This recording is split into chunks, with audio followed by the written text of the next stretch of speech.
Assalamualaikum warahmatullahi wabarakatuh. Inilah Masjid Oman Lamprit, Banda Aceh.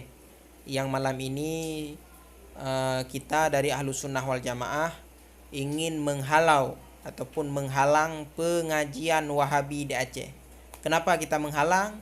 Karena sudah ada surat edaran dari PLT Gubernur untuk melarang kajian Wahabi. Tapi mereka para Wahabi tidak ada otak, tidak dengar larangan tersebut.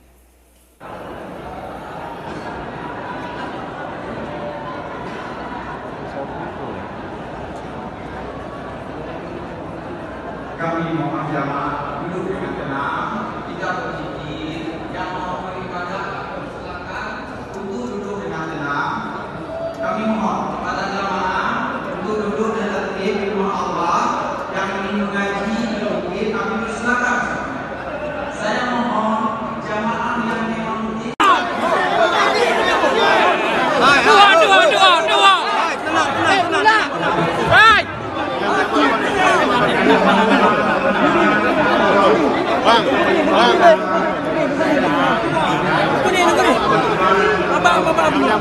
Baik pula, ini beri orang mesti baik pula.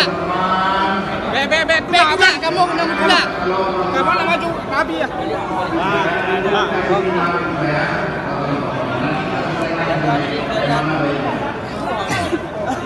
Jangan tolak, yang belakang jangan tolak.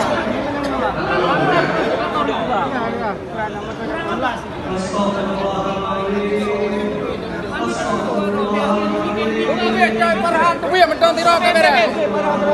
Farhan Wahabi dah lain dah. Kajian Wahabi dah lain dah. Kajian Wahabi dah lain dah. Kajian Wahabi dah lain dah.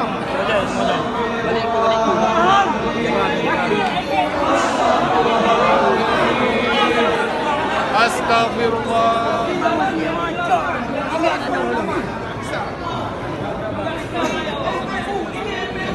Allah, astagfirullah. Istighfar, ingat kita di rumah Allah,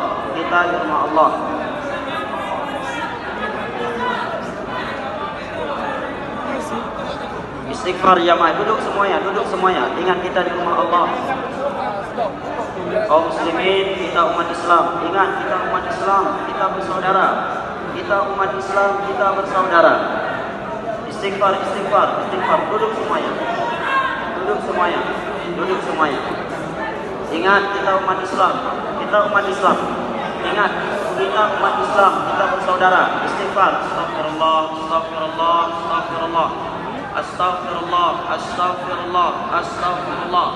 Ingat kita negara berhukum, di sini ada aparat.